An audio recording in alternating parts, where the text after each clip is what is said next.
There's a new competition coming to football, and have you noticed this behind Donald Trump in the Oval Office? It is the new Club World Cup, loaned by FIFA.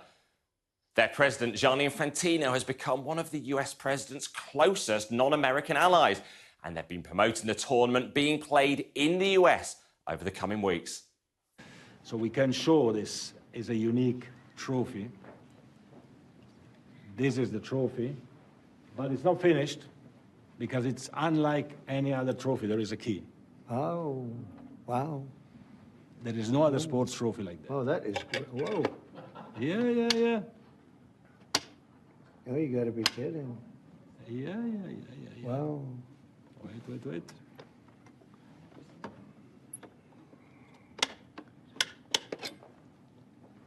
Wow. That's one out of that. And that's the trophy. That is something, huh? We gotta win now.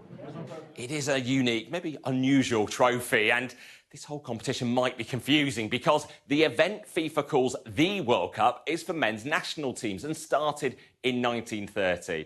Argentina won it last time in Qatar, and the next edition is being hosted mostly in America next summer.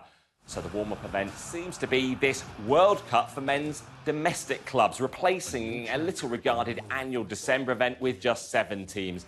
Now it's been supersized. There are 32 teams. Here they all are. They'll be playing 63 matches. From England, there's only Chelsea and Manchester City, who qualified as recent Champions League winners. But why, for example, are RB Salzburg in it, despite not being one of the best in the world? Well, that's due to most of the European teams being determined by performances ranked over the last 4 years. And how did FIFA engineer Lionel Messi's participation? Well, by designating Inter Miami, partly owned by David Beckham, as last year's overall American champions. That's despite not actually winning the MLS title.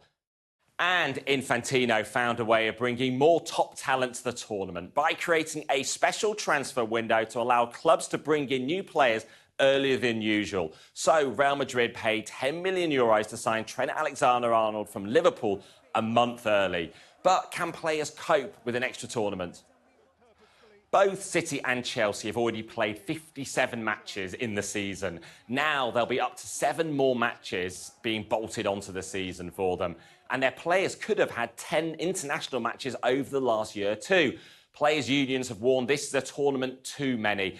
Sky News first revealed in 2023 that players' unions were pursuing legal action against FIFA over concerns about the workload, with this Club World Cup added to an already congested calendar. The authorities who are supposed to protect the players and protect the games are not just doing that. They are generating more competition, to generate more income to detriment of the players and to the show. And I think that the players are not ready to take a strong stance. But the Club World Cup will be lucrative for teams, and funding seems to flow back to Saudi Arabia.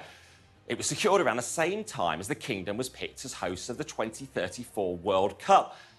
At the time, FIFA was struggling to sell the Club World Cup broadcast rights. Then streamer DAZN stepped in with a $1 billion deal. Then DAZN sold a 10% stake in the company for $1 billion to a firm owned by Saudi Arabia's sovereign wealth fund, PIF. And the total prize fund, $1 billion. And PIF's branding will be all over the tournament as a sponsor. The winners will receive this on the 13th of July in New Jersey, and the world champions could bank up to $125 million in prize money. But will players pay the price with their health? And ticket sales seem to be struggling too. But FIFA believes that this can become the pinnacle of club football, and there's a lot resting on it for Gianni Infantino. The FIFA president's name even features twice on the trophy.